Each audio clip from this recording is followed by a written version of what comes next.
The universe believed in elegant death, in organic perfection and silent, creeping terror. Then, a mountain of metal, humming with defiance, turned its guns on an ancient empire and rewrote the rules of fear. For 3,000 years, the galaxy had bowed to the hegemony. Their bioships, grown not built, were living predators, consuming light and worlds with terrifying grace. Commander Thala, a veteran of countless conquests, felt the familiar thrum of his vessel, devouring light, a testament to their biological supremacy. Around him, 11 sister ships moved in an ancient, silent ballet. Boredom, not challenge, had become their greatest enemy. 3 cycles without contact, droned Subcommander Krelix, his 6 eyes flickering with disinterest. The rim worlds grow quiet. Thala clicked his mandibles in agreement. Too many species had learned to submit, to roll over at the first whisper of the hegemony's name. He missed the old days, when enemies at least tried to fight back. Then, Krelix's voice snapped with an unfamiliar spark. "Commander! I detect something unusual. Grid 77 Alpha." Thala moved to the viewing membrane, a shimmering portal into the void. At first, nothing. Then, the sensors found it. "By the void," he whispered, a primal chill tracing his carapace. "What is that thing?" It was enormous, easily 3 times their largest biocruiser. But where their ships flowed with organic curves and pulsing bioluminescence, this thing was a monument to raw, unyielding geometry. Angles. Hard edges. A mountain covered in metal plates and weapon ports. "It appears artificial," Krelix reported, his voice laced with confusion. "No biological components. The entire structure, it's dead." Dead, the word echoed in Thala's mind. How could something so vast be utterly lifeless, yet move with such purpose? It defied every principle of hegemony understanding. It was like discovering a corpse that could think, that could fight. 3,000 kilometers away, Captain Jake Morrison stood on the bridge of the USS Dakota, a different kind of life humming beneath his feet. Not pulsing flesh, but the deep, resonant thrum of fusion reactors and electronic systems, a symphony of human ingenuity, of mechanical precision forged in the fires of ambition. At 52, Morrison was a rock, his weathered face calm despite the historic magnitude of the moment. This wasn't just another pirate raid or colonial skirmish. This was first contact. 12 contacts, Captain, reported Lieutenant Amy Foster, her fingers dancing over holographic controls. Unknown configuration. Not in any database. Distance? Morrison asked, his voice steady. 4,000 kilometers, closing. Their approach vector suggests confidence, sir. No attempt to avoid us. Morrison studied the alien ships. They were beautiful, yes, like living things swimming through the void. But beauty didn't make them less dangerous. Often, it made them more so. "Sir," Communications Officer Lisa Park called out, "energy buildup." "Weapon systems. Definitely weapon grade." "Understood." "Amy, tactical assessment?" Foster's report was sharp, precise, 12 ships, approximately 400 meters. Bioorganic construction. Weapons appear energy-based, plasma or particle beams. No kinetic weapons detected. Morrison raised an eyebrow. "None at all?" "None, sir. It's as if they've never conceived of a railgun or a missile." "Interesting." In human experience, any spacefaring species developed kinetic weapons. Simple. Reliable. Devastating. Energy weapons were flashy, but they had weaknesses. Morrison glanced at Chief Pete Collins's report from engineering. "All systems green, Captain. Reactors at full power. Armor systems charged. Point defense online. The Dakota is ready for whatever they want to throw at us."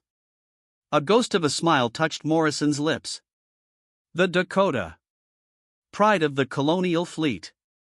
A testament to human stubbornness, to the sheer will to survive and prevail. Where the aliens flowed like sea creatures, the Dakota was a mountain, a fortress. Built for one purpose, to fight and to win. "They're slowing down," Amy reported. They want to talk, or they want to get close enough for their weapons, Morrison surmised. Either way, we'll be ready. Lisa, prepare to open a channel. Amy, weapons hot, but don't target yet. Let's see what they want. The two fleets drifted closer, two philosophies of warfare embodied. The hegemony ships, rippling with bioluminescent patterns, communicated a story of ancient conquest. The human ship, a symphony of gears and circuits, radiated a silent promise of defiance. Neither truly understood what they were about to encounter. Commander Thala felt a tremor of something he hadn't known in centuries: uncertainty. The human ship's design made no sense. It was too big, too armored, too obviously built for prolonged, brutal combat. Commander, Krellex whispered, perhaps we should call for reinforcements? Thala's mandibles clicked, a sound like dry laughter. 12 biocruisers against one alien vessel? What kind of commander would I be? But even as he spoke, a cold whisper from his genetic memory warned him. This wasn't going to be another easy conquest. This was different. This was wrong. The hegemony fleet moved into their ancient attack formation, a flowing, predatory dance. Bioluminescent patterns pulsed, painting a story of death across the void. Thala felt the familiar rush of anticipation. First, intimidation. Then, surrender. Or a swift, one-sided battle. Weapon organisms charging. Krellex reported, his eyes gleaming. Acid pods ready. Plasma feeders active. Viral spores prepared. Their bioweapons were living nightmares, designed to eat through metal, melt armor, infect and consume. Nothing, in their experience, could resist them. Begin the approach, Thala ordered. Standard intimidation sequence. Let them see what they face. On the Dakota S bridge, Captain Morrison watched the alien formation. Beautiful, he admitted, in their own deadly way. Like a school of piranhas. Interesting pattern, Amy. Very coordinated. They've done this before. Practiced maneuver, sir. Looks like they're trying to surround us. Morrison's gaze was hard. Let them. He turned to Lisa Park. Any attempt at communication? Nothing, sir. Just a lot of internal comms. Morrison knew. Their formation was impressive, but it had a fatal flaw. They expected their enemy to be passive. To cower. To surrender. Amy, he ordered, his voice low but cutting through the hum of the ship. Turn us to face them. Full profile. Aye, sir. The USS Dakota began to rotate. Slowly, deliberately, with the mechanical precision of a mountain turning on its axis. It wasn't a panic maneuver, it was a statement. A fortress deciding which wall to present to the barbarians at the gate. This was the moment everything changed. As the human warship turned, the alien fleet got their first true look. The Dakota S full profile was revealed, its impossibly vast scale dwarfing their largest biocruisers. It wasn't just large, it was overwhelming. A continent of steel. But it wasn't just the size that froze the hegemony fleet. It was the weapons. The Dakota S hull was a metal porcupine. Railgun turrets the size of small buildings tracked smoothly, silently. Missile launch tubes clustered in dozens. Point defense lasers bristled from every surface. The ship carried more raw firepower than some entire planetary defense fleets. By the void, Krellex whispered, his voice thin with a forgotten emotion, fear. What kind of species builds something like that? But even that wasn't what shattered their composure. As the Dakota completed its turn, every single weapon system, every railgun, every missile tube, every energy emitter, snapped into perfect alignment. Each of the 12 alien ships found themselves simultaneously targeted. Not approximately.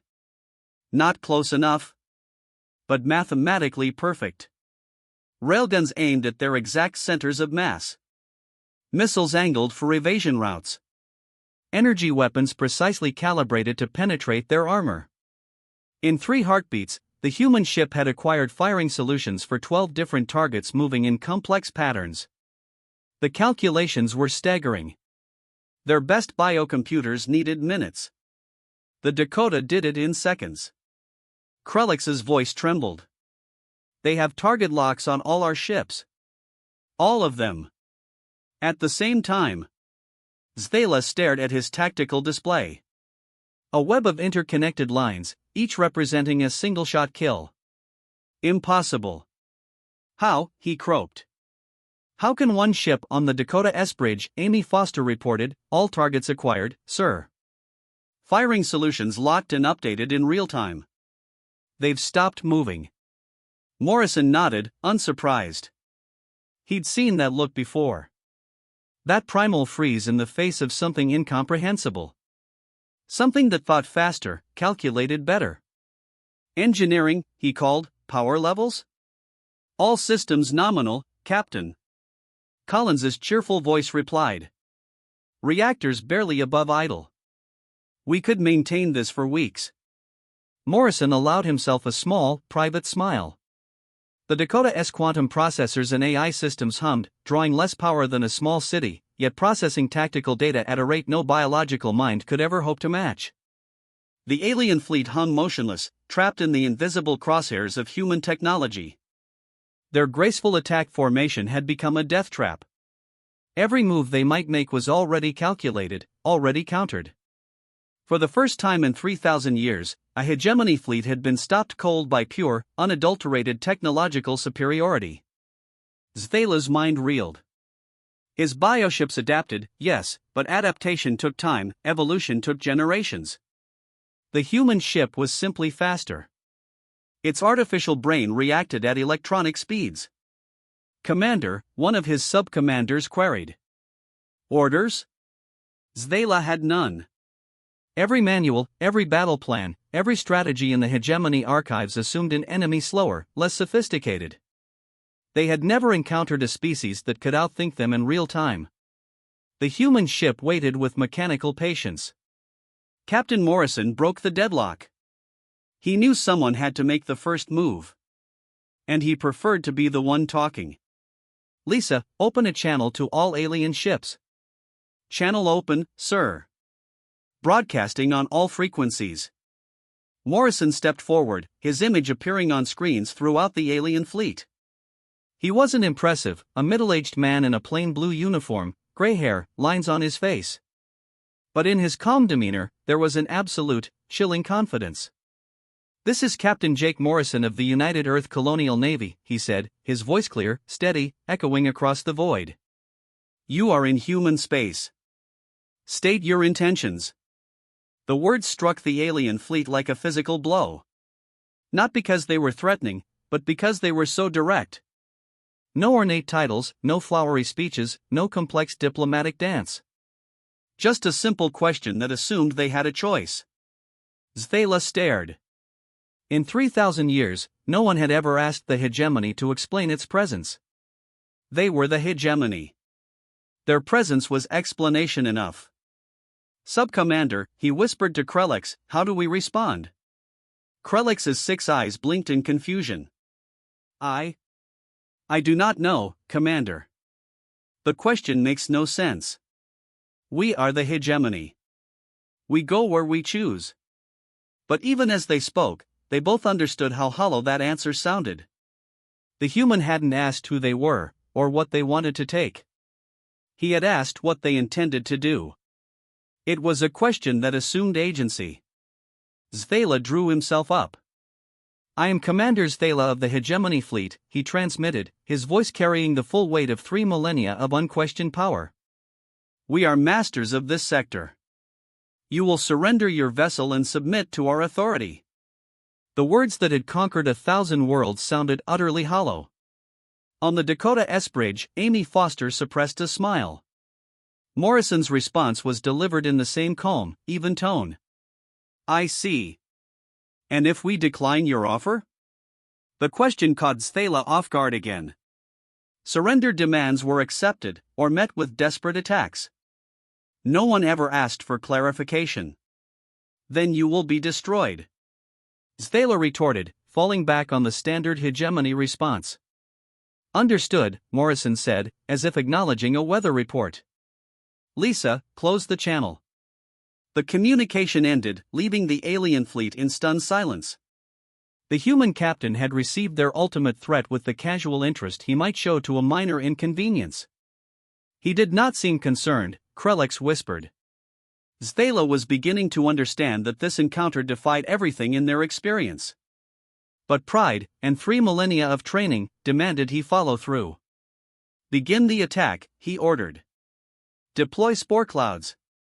Prepare acid launchers. The hegemony fleet erupted. Their bioships pulsed with deadly purpose.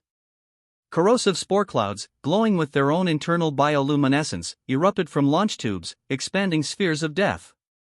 Millions of microscopic organisms, designed to eat through any known material, spread towards the human warship. It was beautiful. Terrifying. Death given form. On the Dakota S bridge, sensors screamed.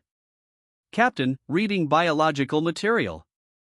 Microscopic organisms. Chief Collins reported, his voice crisp. Defensive measures, Chief. Already on it, sir. Point defense systems tracking. What happened next would become legend in alien military academies, though few would ever believe it. The Dakota S point defense grid activated. Hundreds of small laser arrays, no bigger than human fingers, emerged from hidden ports. Designed for missiles and debris, they were now deployed with chilling precision against the alien threat. The laser grid fired in rapid pulses, a shimmering web of light between the ships. To human eyes, a light show. To the alien spores, targeted extinction. Each laser pulse struck, vaporizing thousands of organisms. The computer systems, calculating the exact frequency to disrupt the spore's biological processes, delivered surgical strikes. In 30 seconds, millions of deadly organisms were reduced to harmless carbon compounds, drifting through space. The hegemony's most feared weapon had been neutralized by what humans considered a basic defensive system. The alien fleet watched in horror as their ultimate weapon simply vanished, eliminated by technology they did not understand, operating at speeds they could not match. Impossible. Krelix gasped. The spores, they can eat through anything. They have destroyed battle fleets. But Stella was seeing a terrible truth. The spores could eat through anything the hegemony knew about.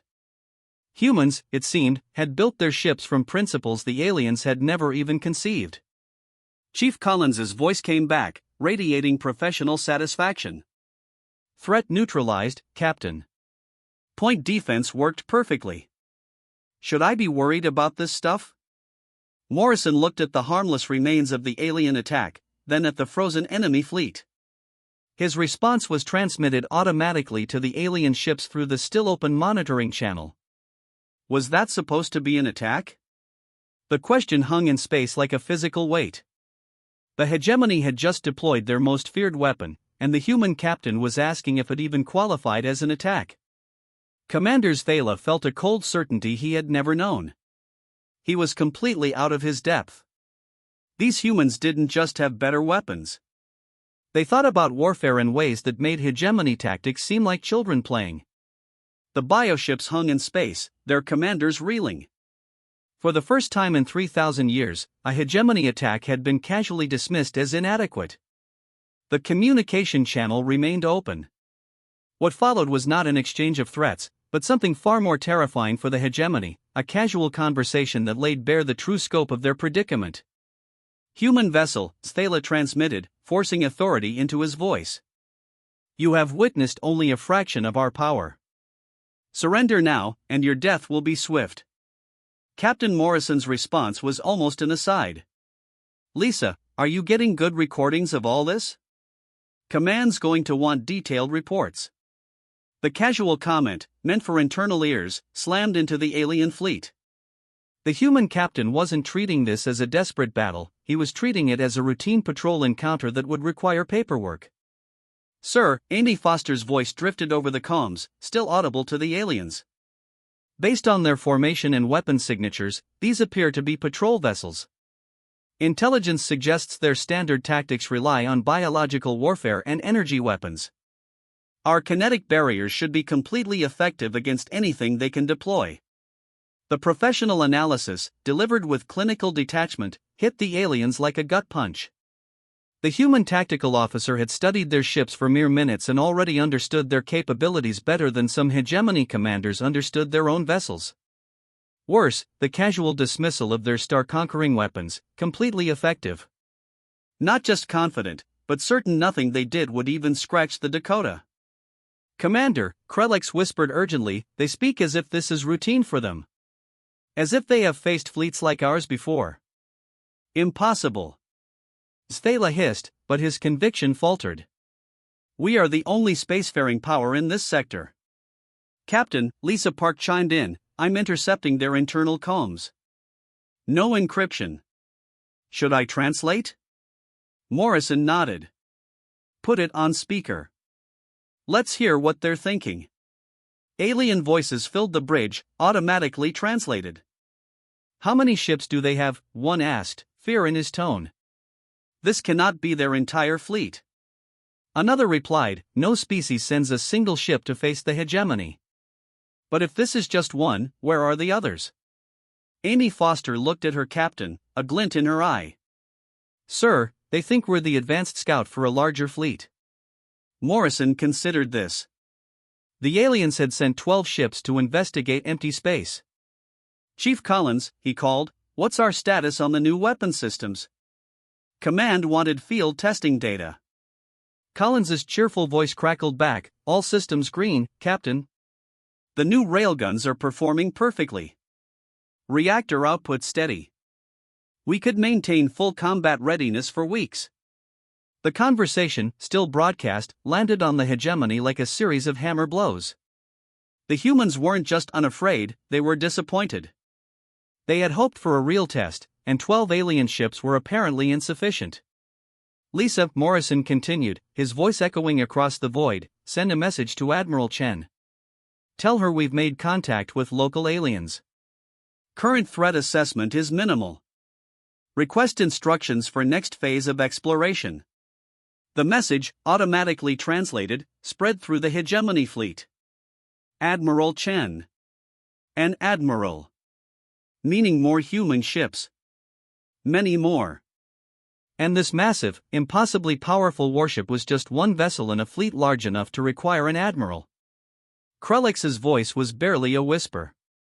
If this ship requires an admiral to command the fleet it belongs to, how many ships do the humans have? Zthela had no answer. In their experience, admirals commanded hundreds. If humans followed similar patterns, they possessed a fleet that dwarfed anything the hegemony had ever assembled. Captain Morrison, this is Ensign Kelly in Sensor Analysis, another human voice chimed in. I'm reading interesting energy patterns from the alien ships. Their power systems appear to be biological in nature. I've never seen anything like it. Understood, Kelly. Add it to your report. The science teams back home will be fascinated. Science teams. Humans weren't just warriors, they were researchers, explorers, people who studied new things with systematic curiosity rather than simply destroying them. But what terrified the aliens most was the tone. Humans weren't excited by first contact, or awed by hegemony tech. They were mildly interested, like scientists discovering a new bacteria. Captain, Amy Foster reported, I'm getting some unusual readings from their weapon systems. Looks like they're charging up for another attack. Morrison sighed, a sound clearly audible. Well, I suppose they have to try.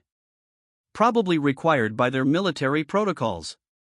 Amy, make sure all defensive systems are ready.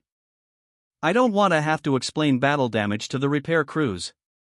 The casual dismissal of an impending attack by 12 hegemony warships struck the aliens like a physical blow. The human captain wasn't preparing for a desperate battle. He was annoyed at the prospect of paperwork. Zthela stared at his tactical display. Everything he believed about warfare, power, and the hegemony's place in the galaxy was crumbling.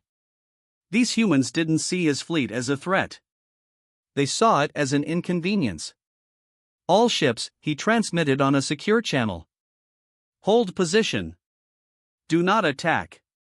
We need to reassess this situation. But even as he gave the order, Stella knew no reassessment would change the fundamental truth. The hegemony had encountered a species not just more powerful, but operating on a completely different level of warfare, technology, and thought. And that species was so confident, they sent patrol ships into territory the hegemony considered their own. The galaxy had just become a much more dangerous place. And the hegemony was no longer at the top of the food chain.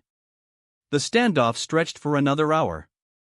12 biocruisers motionless. One massive human warship, patient, waiting. Captain Morrison had spent his time reviewing intelligence.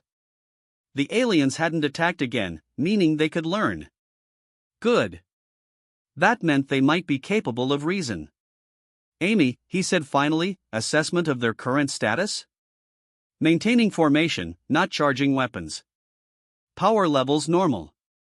I think they're waiting to see what we do next. Morrison nodded. Enemies who wanted to fight didn't wait. Enemies who waited were looking for a way out. Lisa, open a channel to their lead ship. Morrison's image reappeared on alien screens. Commanders Thala, he began, using the alien's name with casual familiarity. I've been thinking about our situation. You came here expecting empty space. Instead, you found us. I imagine that's caused some problems for your mission planning. The direct acknowledgement caught Thala off guard. Enemies threatened, or begged. They did not analyze tactical situations with professional detachment. What do you propose, human?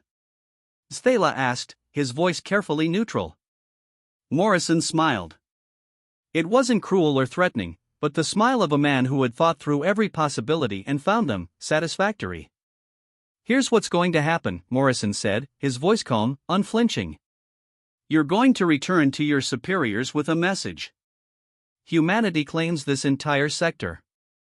Any hegemony ships found here after 72 hours will be destroyed without warning. This is not a negotiation. The words hit the alien fleet like a physical force.